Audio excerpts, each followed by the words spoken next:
Bonjour mesdames et messieurs, bienvenue à Hebdo 4, votre émission qui traite d'informations locales. Voici le contenu de cette édition du 10 février.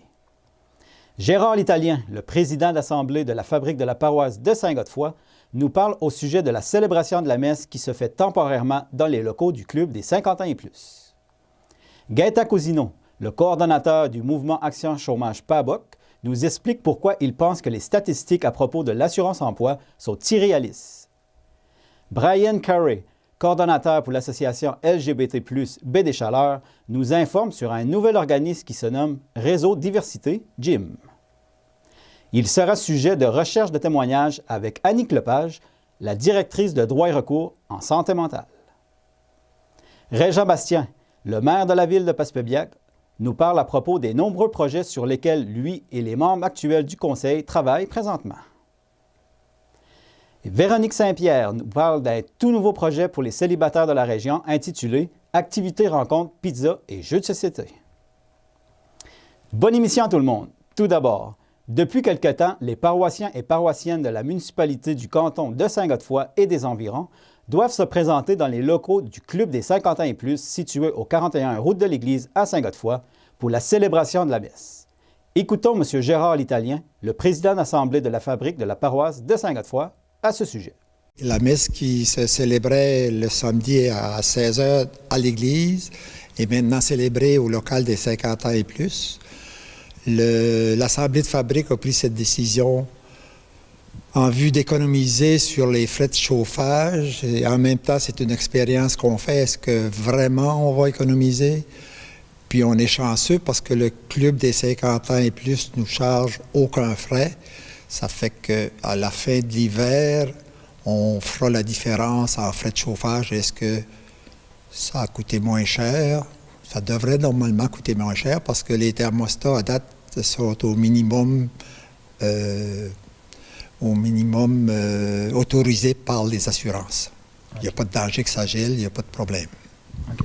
Puis est-ce que les journées puis les heures de la messe habituelle, ils ont changé ou c'est les mêmes heures? Non, les heures n'ont pas changé. C'est toujours 16 heures le samedi.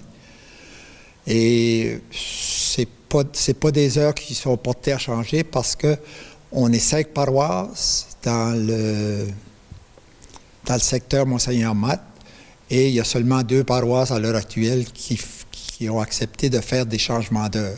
Ça fait nous autres, on demeure à 16 heures. Les gens commencent à s'habituer, je pense. Au début, on trouvait ça, comme moi personnellement, et mon épouse, on trouvait ça difficile parce qu'à 16 heures, il faut que tu arrêtes de travailler, disons comme à 2 heures. Mais là, finalement, on s'est habitué. Puis en même temps, le monde sont plus proches, fait que ça doit être intéressant comme cérémonie. Oui, c'est sûr, comme cérémonie au local des 50 ans et plus, les gens, nous sommes rassemblés, c'est beaucoup mieux. C'est beaucoup plus convivial. Puis l'organiste est présente, la chorale est présente. Alors, ça nous fait une célébration beaucoup plus active que dans la grande église où on était éparpillés aux 4 coins. Là. Puis il y a eu une bonne réponse de la part des paroissiens. Les paroissiennes répondent bien, oui, franchement. Puis, on est bien content de ça aussi, là, parce que c'est quand même tout un changement. C'est sûr que c'est pas loin de l'église, là, mais quand même, le local est plus petit, puis c'est beaucoup plus convivial, beaucoup plus raccroché, puis on jase un petit peu avant la célébration, un petit peu après. C'est vraiment agréable. Puis là, on a pu remarquer qu'il y avait une nouvelle rampe à l'extérieur de l'église. Ouais. Ça, c'est un projet qu'on a obtenu grâce à Mme Jennifer Reyes, qui s'occupe des projets au niveau de la MRC. Puis ça, c'était en 2017. On a demandé le projet. Dès que ça a ouvert pour les églises, on a demandé le projet. Madame Jennifer, devrais-je dire, nous a aidé beaucoup à monter le projet. Et on a obtenu un montant de 21 311 $ du fédéral sur le projet total qui comprenait la rampe, le changement des lumières extérieures pour des lumières d'aile et la finition de la toilette en arrière de l'église, finition qui est très, très belle, très à jour. Alors, ça nous fait vraiment plaisir. Ça donne de la valeur au bâtiment, puis ça accommodera les gens ça va être plus facile pour les personnes de passer par la rampe que de monter toutes les marches. OK. Puis si on revient à la messe qui est donnée Aux 50 ans et plus. Aux 50 ans et plus, ça, c'est une mesure temporaire, mais le monde, ils vont venir célébrer la messe ici à partir de quand? Si on avait une funéraille, c'est certain que la funéraille va se célébrer à l'église. Puis, Monseigneur Proulx va visiter le secteur du 21 au 24 mars. Le 21 mars, je sais que c'est Saint Godefroy qui le reçoit, donc ça va être à l'église. Est-ce qu'on va continuer aux 50 ans et plus après, disons, au début d'avril? Là, le conseil, l'assemblée de fabrique prendra une décision là-dessus. Mais là, en avril, les gros froids sont passablement terminés, alors on verra. L'enquête mensuelle de Statistique Canada sur le taux de chômage utilisé par Service Canada pour l'admissibilité à l'assurance-emploi reflète en rien la réalité vécue par les travailleurs et travailleuses en manque de travail dans l'Est du Québec, selon Gaétan Cousineau, le coordonnateur de Mouvement Action Chômage PABOC. Écoutons ses explications. Bonjour, M. Cousineau. Oui, bonjour à vous. Pouvez-vous nous expliquer pourquoi vous trouvez que les statistiques ne sont pas réalistes? Bon, disons d'abord un petit peu d'historique. Là, ça doit faire au moins 15 ans que tous les groupes de défense de droits des chômeurs et des groupes d'intérêt comme les syndicats et ainsi de suite dénoncent la manière dont le taux de chômage est compilé à tous les mois. J'ai fait une recherche et je suis allé sur le site de Statistique Canada et on me dit que les gens qu'on appelle pour faire l'enquête sur la population active à tous les mois, les adresses sont prises à même une liste électorale. La liste électorale n'identifie pas le nom, n'identifie pas le statut de la personne qu'on va appeler. Alors, en Gaspésie, il y a peut-être 30 ou 40 personnes qui sont appelées à tous les mois et on leur pose certaines questions pour déterminer le taux de chômage. Quand on détermine le taux de chômage, dans ma tête à moi, c'est le nombre de chômeurs par rapport à la population active.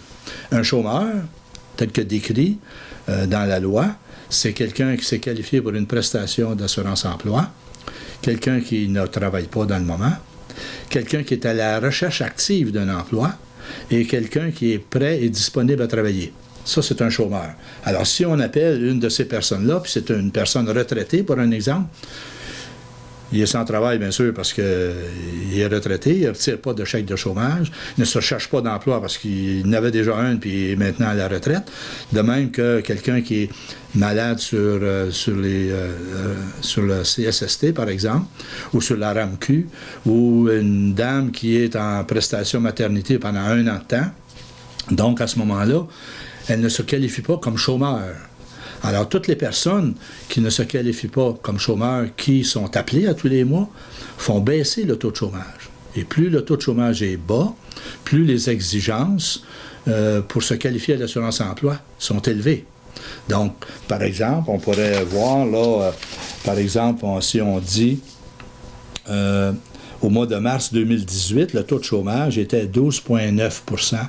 Ici, en Gaspésie et les îles, il fallait 455 heures pour se qualifier, pour retirer 24 semaines de prestations. Alors, si on va après ça au mois de mai, alors le taux de chômage était 13,9, et là, ça prenait que 420 heures, parce que le taux de chômage est plus haut. Alors, 420 heures, une semaine de moins pour se qualifier, et on pouvait retirer 2 semaines de plus de prestations de chômage. Alors, j'ai fait un petit tableau qui me révèle que en été 2017, par exemple, j'ai pris mai, juin, juillet, août. 2017, la moyenne des 4 mois était 13,3 %. Et si on va maintenant dans la même année, décembre, janvier, février, mars 2018, le taux de chômage, la moyenne des 4 mois est 13 %. Alors, est-ce que ça a du sens que l'hiver, décembre, janvier, février, mars, le taux de chômage soit plus bas qu'en été lorsque il n'y a plus personne pour remplir les emplois, tout le monde est au travail, puis tout le monde, comme on dit souvent, a la broue dans le toupette pour se qualifier à l'assurance-emploi. Et pendant les 4 dernières années, ça a été le portrait que j'ai découvert en colligeant tous les taux de chômage mensuels et en regardant le tableau. À toutes les 4 dernières années, l'hiver, le taux de chômage est soit très proche ou équivalent de celui de l'été, ou plus bas que celui de l'été. Alors, je me suis dit, ça n'a aucun bon sens. Alors, je me devais de sortir ce communiqué pour sensibiliser les gens qui sont qui sont préoccupés par le fait qu'un mois, tout à coup, ça prend 455 heures pour se qualifier à l'assurance emploi, lorsque le mois précédent, ça prenait 420 heures. Alors, il faut que les gens puissent juger par eux-mêmes la manière dont le taux de chômage est déterminé à travers Statistique Canada, qui fait l'enquête en tous les mois sur la population active. Alors, on se dit, ça n'a aucun sens. Par contre, je comprends que ça paraîtrait pas bien si, par exemple, un petit village, son taux de chômage était 60% en hiver, parce qu'il y a un seul employeur et 60% de la population travaille chez cet employeur-là. Ça paraîtrait pas bien au niveau des statistiques canadiennes que le Canada a des taux de chômage, disons la Gaspésie pourrait à ce moment-là refléter peut-être en hiver 30% de taux de chômage. Alors ça paraîtrait pas bien mondialement. Nous qui sommes considérés un pays riche, un pays qui s'occupe de la population, qui est conscient qu'il y a des emplois, et qui veut développer des emplois de plus en plus, qu'on ait un taux de chômage de 30%, ça n'aurait aucun bon sens. Et ça pourrait influencer également l'importation de main-d'œuvre extérieure. Quand on dit qu'il y a 30% de chômage, c'est la pure vérité. Maintenant, est-ce que, quand on parle de main-d'œuvre, est-ce que en hiver, il y a des emplois pour tout le monde qui est sur le chômage? Je ne crois pas qu'en Gaspésie, qu'on puisse engager ou qu'on puisse donner de l'emploi à tout le monde qui est sur le chômage. L'été, c'est sûr qu'il manque de la main-d'œuvre parce que tous les chômeurs sont en emploi. Et s'il se crée des nouveaux emplois, bien là, il n'y a plus personne pour les remplir parce qu'ils sont déjà tous en emploi dans les usines, dans le tourisme, dans la pêche et ainsi de suite, là. Alors, c'est une bizarre de situation que je voulais dénoncer et profiter de l'année préélectorale pour que notre ministre là, sensibilise M. Duclos, M. Justin Trudeau, à la veille du budget, à la veille d'une période électorale, quand ils nous ont souvent dit depuis 3 ans qu'on réfléchissait à moderniser la loi d'assurance chômage, mais à date, il n'y a pas rien qui a transpiré. Alors, on ne réfléchit pas vite à Ottawa, où on ne veut pas réfléchir vite, où on a des oreilles sélectives. On entend bien juste ce qu'on veut bien entendre. Alors, c'est un peu le message que je passais là, dans mon communiqué de presse. Nous avons reçu la visite de Brian Carey, coordonnateur pour l'association LGBT+, Baie des Chaleurs, qui est venu nous informer sur un nouvel organisme qui se nomme Réseau Diversité, GYM, un réseau pour la diversité sexuelle et de genre pour la Gaspésie et les îles de la Madeleine. Écoutons-le. On a mis plus de 2 ans à essayer de concevoir quelle serait la meilleure formule pour pouvoir avoir une concertation régionale. Comme je disais tout à l'heure, nous, notre mandat LGBT+, Baie des Chaleurs, c'est la Baie des Chaleurs, c'est Avignon, c'est Bonaventure. Mais il y a le restant de la communauté LGBT qui n'est pas soutenu par un organisme communautaire. Il y a une petite association plus... c'est pas un organisme communautaire, c'est plus une association. Les gens peuvent se rencontrer en Haute-Gaspésie, mais ailleurs, il n'y a rien. Il y a des gens, ils ont une page Facebook pour chacun des autres secteurs, mais il n'y a pas de constituante. Il n'y a personne qui est là comme un leader pour dire « OK, on se rencontre à tel jour, on va faire une activité, on va... » Il n'y en a pas. Ça fait qu'on se dit quand... Puis on sait qu'il y a des besoins. Dans l'ensemble de la Gaspésie, l'ensemble de la communauté LGBT+, a des besoins de sortir de l'isolement, d'essayer de rencontrer du monde, d'essayer de rencontrer un amoureux ou une amoureuse. C'est difficile. Il n'y a pas une grande population, en général, en Gaspésie, pour tisser des liens d'amitié ou des liens affectifs. Puis, quand on est une minorité, bien, il y en a encore moins. Alors, souvent, on est obligé de dire, bon, je m'en vais passer un week-end à Montréal ou à Québec, puis je vais aller voir si on peut avoir une fin de semaine de plaisir, puis de rencontrer du monde, puis d'être bien ensemble. Bien, on voudrait faire la même chose ici en Gaspésie. Puis on sait qu'il y a des besoins, parce que chaque fois qu'on a fait des colloques, on en a fait 2, des colloques régionaux, on avait toujours une très bonne participation de l'extérieur de la Baie des Chaleurs. Alors, après 3 bonnes réunions régionales, on a conclu qu'on devrait créer pas nécessairement un organisme communautaire formel, mais une table de concertation, une table où on va pouvoir amener les enjeux locaux, mais qui ont ce sont en fait des enjeux régionaux. Alors c'est ça, on a finalement abouti le 18 novembre avec une assemblée de fondation en fait, on l'a appelé officiellement, c'est le Réseau pour la diversité sexuelle et de genre de la Gaspésie et des Îles-de-la-Madeleine, mais communément appelé le Réseau Diversité Gaspésie et des Îles-de-la-Madeleine. On a constitué un conseil d'administration, il y a 5 membres. On est en train d'inscrire l'organisme au registre des entreprises du Québec. Donc, ça va être un organisme formel, mais avec un mandat de ramener l'information à un niveau régional. Pour aider à briser l'isolement, à répondre aux besoins de mieux-être et de santé de la communauté LGBT+, mais aussi de travailler en partenariat et en collaboration avec les services de santé, services sociaux, les réseaux d'éducation, les organismes communautaires et toute autre personne qui veulent contribuer à l'inclusion et à la diversité de la communauté gaspésienne. On ne l'a pas encore lancé officiellement, mais il y a un site web déjà. Et LGBT+, BD Chaleur, va offrir un soutien administratif à cette table de concertation-là, en attendant qu'on puisse peut-être avoir des sous pour fonctionner un peu plus librement. Annick Lepage, la directrice de droit et recours en santé mentale, nous parle de leur recherche de témoignages. Droit et recours, c'est un organisme régional de promotion, d'information, d'aide, d'accompagnement dans le domaine de la défense des droits auprès des personnes qui vivent des difficultés. Ça peut être toute autre difficulté, là, de simples difficultés de compréhension à une difficulté de concentration, mémorisation. Et, bien souvent, les gens ne connaissent pas leurs droits. Fait que dans un premier temps, on est là pour donner un peu d'informations, puis les gens peuvent vaguer de leur propre gré là-dedans, comme on peut aller un peu plus loin, faire de l'accompagnement chez les avocats, aller faire de l'accompagnement chez les médecins. Tu sais, ça s'appelle droit et recours santé mentale. C'est pas droit et recours maladie mentale, ce qui fait que tout le monde peut appeler ici. Puis, en fonction de la capacité de la compréhension, puis du rythme dans lequel c'est capable de naviguer, bien, on va respecter ça. C'est-à-dire que ça s'adresse à monsieur, madame, tout le monde. Puis nous, ben, on préfère aider les gens avant qu'il y ait une problématique de santé mentale.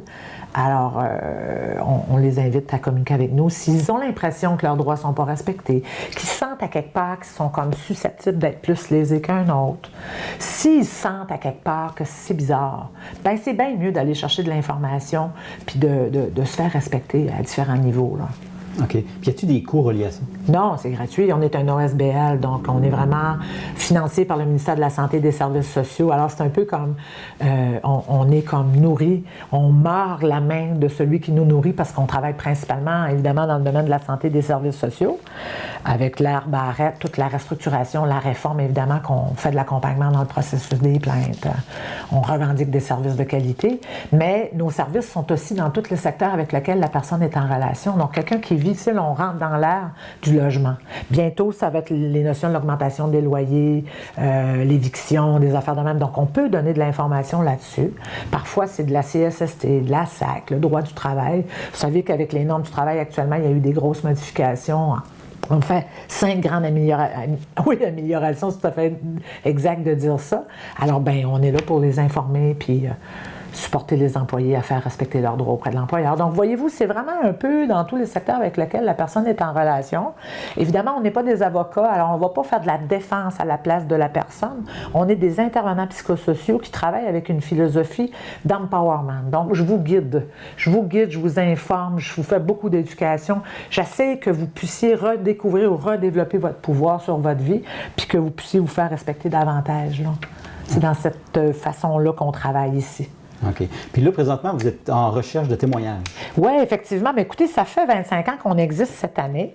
Puis là, on se disait, pour faire de la promotion de ça, c'est qu'on cherche des gens qui auraient reçu des services avec nous au cours des 25 dernières années, puis qui auraient gagné ou non, là, mais mené à terme jusqu'au bout la notion du respect de leurs droits, puis de savoir qu'est-ce que ça leur a donné, comment ils ont trouvé le cheminement avec nous là-dedans, puis n'ayez crainte quelqu'un qui ne sait pas beaucoup écrire ou qui n'a pas cette facilité-là, c'est pas grave, nous, on l'a, ça fait partie de nos compétences. Alors, on vous interrogerait un peu sous forme de journaliste et on écrirait pour vous, de façon anonyme ou non, votre vécu. Puis ça, nous, on pense que ça peut aider bien des gens qui vivent une situation similaire, puis qui n'osent pas se plaindre à dire, ben, Colin, moi aussi, je suis capable de le faire. Puis compte tenu que lui, il a développé son appropriation du pouvoir, puis c'est vraiment développé une estime de soi là-dedans, ben ça vaut le coup. C'est ce qu'on pense. Donc, on recherche des gens qui pourraient nous faire un témoignage, des gens qui nous connaissent, qui ont navigué un peu avec nous au cours des années. Puis on apprécierait beaucoup. OK. Puis ces témoignages-là, ils vont servir surtout à quoi? À monter de la documentation? Bien, enfin, on le ferait dans notre journal Les Ailes de l'Espoir. Donc, nous, on écrit un journal aux 3 mois à peu près. Puis, ces gens-là deviendraient notre vedette. Là. Ça serait comme... c'est ça. Puis les gens qui ont besoin de vos services, ils vous rejoignent comment? Alors, ils peuvent communiquer avec nous. C'est le 1-800-463-6192. C'est gratuit, c'est confidentiel. Et voilà, n'hésitez pas. Nous, on préfère vous aider bien avant que vous ayez des difficultés, de complexifier votre dossier. Puis si on a besoin d'aller plus loin avec vous, ben, on connaît les ressources qu'il faut pour y aller. On vous invite à nous consulter. Lors de notre dernière rencontre avec Régent Bastien, le maire de la ville de Passepébiac, nous avons discuté des nombreux projets sur lesquels le maire et les membres actuels du conseil travaillent présentement. Pouvez-vous nous dire comment envisagez-vous l'avenir de la ville de Passepébiac? Je crois que la ville de Passepébiac a un bel avenir. Premièrement, on a quand même eu une belle nouvelle hier, c'est-à-dire que concernant les statistiques, la population était à 3089 dans les dernières années, et là, ça a monté à 3157. C'est que, bon, c'est sûr qu'on ne peut pas sauter au plafond pour dire que c'était vraiment quelque chose de fantastique, mais au moins, on n'est pas dans le négatif. D'autant plus que, ce qui veut dire, c'est qu'on attire des gens. Hein? Et d'autant plus que, oui, on attire des gens. Pourquoi? Parce qu'il y a quand même des projets qui se font à Passepébiac. Il y a un plan stratégique de développement qui a été émis le 9 juin 2018. Et là, on a l'intention, dans les 5, 6, 7 prochaines années, de démarrer tout ça et de conclure tous ces projets-là. On parle d'à peu près de 13 projets là, sur le plan de pêche là, de Passepébiac, et dont aussi l'usine, ça c'est un projet vraiment particulier là, d'un privé, l'usine de pêche, ce projet-là, on parle de 28 millions. Et le promoteur a l'intention, ses intentions, c'est justement de le faire à partir à peu près du mois de mai 2019, donc c'est bientôt, là, c'est quasiment demain, et pour vraiment atteindre son apogée de ce dossier-là en 2021, l'été 2021, pour être prêt vraiment à opérer dans la nouvelle usine. Donc c'est un dossier très important, ça qu'on conserve des emplois à Passepébiac, puis peut-être même d'en avoir un petit peu plus, prolonger aussi la période d'emploi. Nonobstant ce projet-là, il y a d'autres projets. Comme je le disais, avec le plan de développement stratégique, on parle d'un plan où il y a 13 projets qui comportent, avec la marina, le site historique, le camping, le quai de Passepébiac, donc tous les utilisateurs, dont l'usine aussi. Mais il y a une condition sine qua non dans tout ça. La condition sine qua non, c'est les infrastructures. Donc on parle d'égouts, aqueducs. Présentement, on a le système d'aqueduc, excepté il est à refaire. Pour ça, cette partie-là, on pourrait avoir accès à certaines subventions. Lorsqu'on parle de nouvelles infrastructures, il n'y a pas nécessairement de programme de mise en place. Donc, il va falloir trouver toutes sortes de moyens pour arriver à conclure ce projet-là. Parce que pour les égouts, donc il n'y a pas d'égout qui descend là. Ça va venir aussi régler une problématique des différents intervenants qui sont là parce qu'ils ont des problèmes justement avec le faux septique, etc., les champs d'épuration. C'est beaucoup d'argent et autres qui vont sauver, mais qui vont aider économiquement. Mais aussi, ça va permettre le développement de ces 13 projets-là. Exemple, pour le site historique, les autres ont une intention de développer des chalets. Donc, on parle d'aventures, d'expériences. On a fait des chalets qui vont être proches du Barachois, sur le côté ouest de la route du Banc. On parle aussi d'aménager tout le quai de Passepébiac avec des bancs à fleurs, mais vraiment de façon moderne.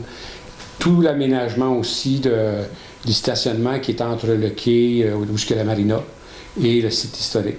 Donc, tu as tout réaménagé ça, vraiment asphalté, avec des trottoirs qui vont joindre tous les projets qui vont se faire sur le banc de pêche de Passepébiac. Donc, il va y avoir toujours des sentiers qui vont se diriger vers les endroits où il y a des activités. Les sentiers qu'on a présentement à Passepébiac-Ouest, sur le côté Passepébiac-Ouest, qui longent toutes les falaises, ça, il va y avoir une descente qui va se faire vers où il y a les chalets. Les sentiers vont se diriger vers le Barachois à l'est et pour aller emprunter les sentiers qui sont non accessibles ou plus ou moins accessibles sur la terre ferme jusqu'à aller à la rue Chapadot. Donc, on va faire un lien à ce niveau-là. Mais naturellement, le lien va quand même arrêter à certains endroits, dont l'endroit où il y a déjà un gazebo, lorsqu'on fait des activités comme le Festival du Crabe, il va y avoir une installation vraiment d'un nouveau bâtiment où il va y avoir des loges d'artistes. Ça va être vraiment permanent, beaucoup plus grand, avec une scène extérieure permanente qui va permettre vraiment de tenir des grands spectacles de minimum 3000 personnes, qui vont pouvoir être sur les lieux, en plus d'être aussi à l'extérieur. Ce qu'il y aurait aussi devant cette scène extérieure, tout dépendamment de la température, on pourra se permettre aussi de mettre des grands chapiteaux pour organiser des grands événements. Et plus loin, il y aura des aires de jeu, mais tous les aires de jeu qu'on a présentement, ils sont désuets dans le sens que on n'est plus rendu là à un moment en 2019, là, parce qu'on parle de sécurité, on parle le fonds, habituellement, c'est des fonds de genre d'écorce de liège, là, pour la protection des jeunes. Il va y avoir une aire de jeu. Cette année, on veut commencer à faire ce projet-là, une aire de jeu d'eau. Ça, c'est très populaire présentement, puis ça ne coûte pas grand-chose. C'est de l'eau qui est repompée puis qui se distribue. Les jeunes s'amusent dans ça, ça va être près de la plage. Véronique Saint-Pierre nous parle d'un tout nouveau projet pour les célibataires de la région. Un projet d'activité rencontre à but non lucratif. J'organise, moi, pour la première fois, une activité de rencontre. Ça vise les personnes seules, les célibataires, parce qu'il n'y a pas ce type d'activité-là dans la région. Puis, c'est quelque chose que j'entends souvent dire, que les gens trouvent ça difficile de rencontrer des nouvelles personnes. Donc, c'est une activité vraiment simple, là, où est-ce que les gens peuvent venir rencontrer du nouveau monde, qui cherche à rencontrer du nouveau monde, là, sans nécessairement la pression de finir en couple. Ouais. OK. Puis là, ça va être quand et où, au juste? C'est le lendemain de la Saint-Valentin.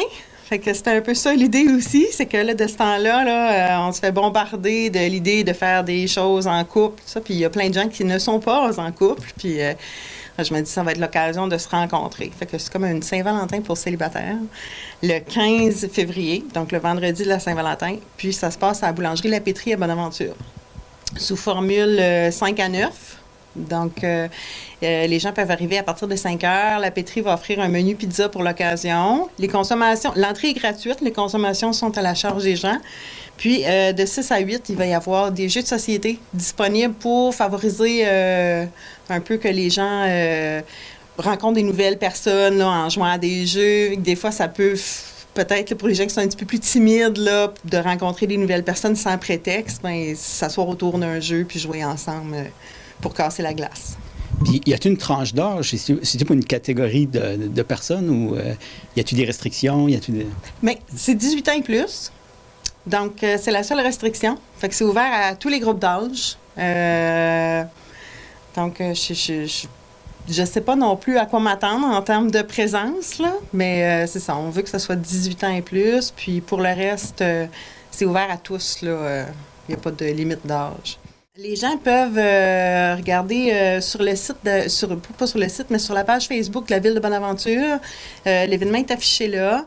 Les gens intéressés, il faut juste que ça se rende directement sur les lieux. Oui, exactement. Puis c'est pas nécessaire d'arriver à une heure précise. Dans le fond, l'activité se déroule. C'est entrée continue là, à partir de 5 heures, puis à 9 heures, les portes ferment. Donc, la boulangerie prolonge les heures d'ouverture, puis les gens sont les bienvenus. Là. L'idée, c'est que ça soit simple, convivial, puis vraiment là, quelque chose de pas compliqué, que les gens peuvent juste venir rencontrer des nouvelles personnes. Pour les gens qui seraient seuls puis qui seraient un peu gênés de venir sur place, s'ils ne sont pas accompagnés, bien, l'idée, c'est justement ça, c'est que ça ne devrait pas être gênant. C'est une activité pour venir quand on est seul, pour rencontrer des gens. Puis dans le fond, de toute façon, ça n'engage à rien.